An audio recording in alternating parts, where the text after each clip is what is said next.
오늘 우리의 예배와 기도를 받으시는 하나님을 뵙습니다. 말씀을 나눌 때 하나님의 임재가 우리 가운데 있기를 바랍니다. 오늘 새벽은 여호와의 말씀을 들으라 라는 제목으로 말씀을 전하겠습니다. 호세아서는 크게 두 부분으로 나눠져 있습니다. 전반부는 1장부터 3장, 후반부는 4장부터 14장입니다. 전반부에서는 선지자 호세아와 음란한 여인 고멜과의 결혼 생활을 통해 이야기합니다.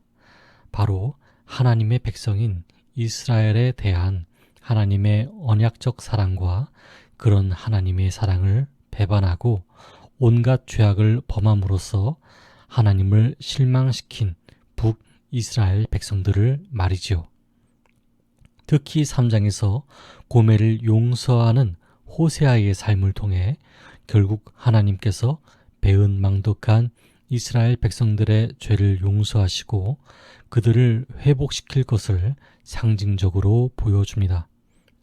그러나 후반부에서는 호세아 선지자가 이스라엘의 여러 죄악들을 구체적이고 직접적으로 지적하고 책망하면서 그들에게 임할 어찌할 수 없는 하나님의 심판을 선포합니다.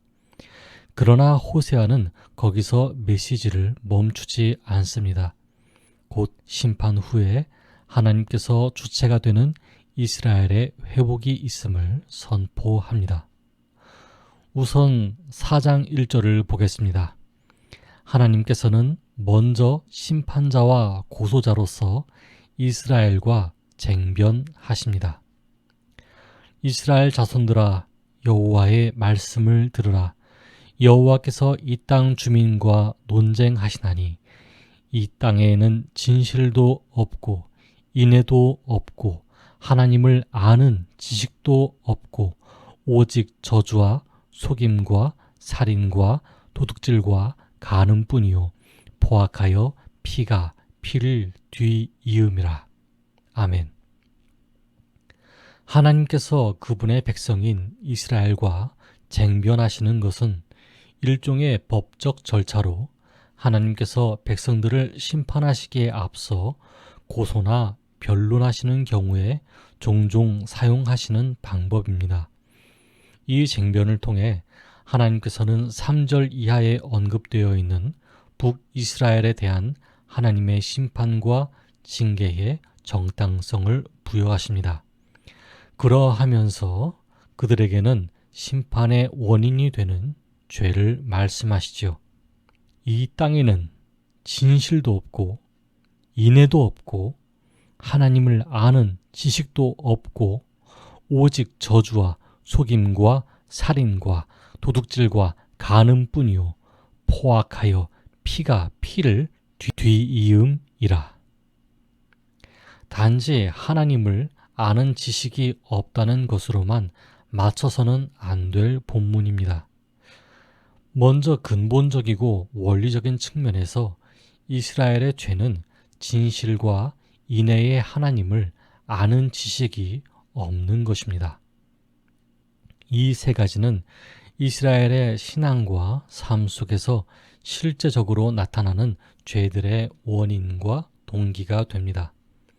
여기서 진실은 말과 행동에서 일관성이나 신실성을 말합니다. 인애는 관계성에서 대한 용어로 하나님과 이웃과의 관계에서 그들이 지켜야 할 언약적 사랑을 뜻합니다. 하나님을 아는 지식이 없음은 단순히 하나님에 대한 이론적 지식이 없다는 게 아니라 하나님께서 하신 말씀이나 토라의 진정한 의도를 바로 알지 못해 신앙과 실제 삶에서 하나님께서 기뻐하시는 모습을 보여주지 못한 것을 총괄적으로 의미합니다. 예수님이 말씀하신 것이 기억나지 않습니까? 사랑을 하는 자는 이미 율법을 다 이루었느니라. 즉 토라에 대한 진정의 의미는 사랑입니다. 무엇에 대한 사랑입니까? 하나님에 대한 사랑이며 이웃에 대한 사랑입니다. 이스라엘의 죄는 사랑이 없으므로 하나님께 대한 일관성이 없어졌습니다. 하나님이 그 백성을 사랑으로 언약하신 것을 깨닫지 못합니다. 그래서 결국 하나님께서는 6절과 같이 말씀하십니다.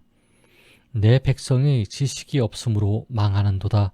내가 지식을 버렸으니 나도 너를 버려 내 제사장이 되지 못하게 할 것이요 내가 내 하나님의 율법을 잊었으니 나도 내 자녀들을 잊어버리리라. 아멘. 그들의 부요함은 교만을 부추겼고 하나님이 아닌 자신과 물질의 힘을 신뢰하게 만들었습니다. 그런데 이게 안타까운 것이 본받는 백성이나 본을 보여하는 제사장이나 똑같이 행동하는 것입니다.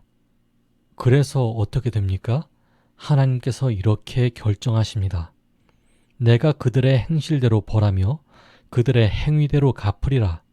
그들이 먹어도 배부르지 아니하며 음행하여도 수요가 늘지 못하니 이는 여호와를 버리고 따르지 아니하였음이니라.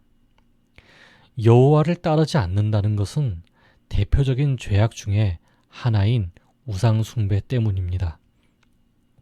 앞의 문맥과 연결해 보면 하나님께 대한 지식이 없어서 제사장들이 타락하고 백성들은 책임 의식을 망각했습니다. 이로써 하나님과 함께 다른 신들을 섬기는 우상 숭배에 빠졌음을 알 수 있습니다. 그뿐입니까? 영적 우상 숭배의 결과는 육적 음행으로도 나타납니다. 호세아 선지자는 하나님만을 섬겨야 할 백성들이 하나님을 배반한 결과로 윤리적으로 완전 타락해 마치 동물과 같은 삶을 살았음을 책망합니다. 동물들의 교미를 보신 적 있으십니까? 저는 고양이와 개의 교미를 본 적 있습니다. 시도 때도 가리지 않습니다. 장소도 가리지 않습니다. 누군가 지켜보든 말든 그들이 하고 싶은 대로 합니다. 거기엔 윤리나 도덕이 없습니다. 부끄러움이 없고 수치스러움도 없습니다. 그런 것을 추구하는 마음에는 절제도 없고 위대한 업적도 없으며 사랑도 없고 인격대로 예우하는 것 또한 없습니다. 서로가 서로를 위하는 마음은 당연히 없습니다. 그래서 4장 2절에 있는 결과가 계속 나오는 것입니다. 오직 저주와 속임과 살인과 도둑질과 간음뿐이요 포악하여 피가 피를 뒤섞음이라. 아멘. 하나님께서는 모든 이가 더불어 사랑하며 살기를 원하셨습니다. 거기엔 하나님의 사랑의 법칙이 있어 서로가 서로를 존중하며 때로 절제하며 마음을 다스리는 행위가 필요합니다. 그 중심에 하나님이 계십니다. 인간을 창조하시고 인간에게 언약을 주시며 그 독생자를 보내시기까지 온 세상 사람들을 향한 하나님의 사랑이 있습니다. 여러분, 하나님의 사랑을 기억하시길 바랍니다. 예수 그리스도께서 우리를 위하여 십자가에 못 박혀 고통 당하셨습니다. 부디 자신의 욕망에 삶을 걸지 않기를 바랍니다. 하나님 안에서 온전한 목적을 찾는 여러분 되기를 바랍니다.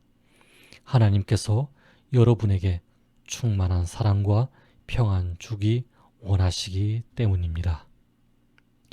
그러므로 오늘 새벽은 이렇게 기도하면 좋겠습니다. 첫째, 우리의 삶 속에서 혼돈과 무절제함으로 고통받는 지체를 위해 기도합시다. 둘째, 하나님께서 독생자를 통해 보여주신 사랑을 오늘 우리의 삶에 충만히 누릴 수 있도록 기도합시다. 함께 기도하겠습니다.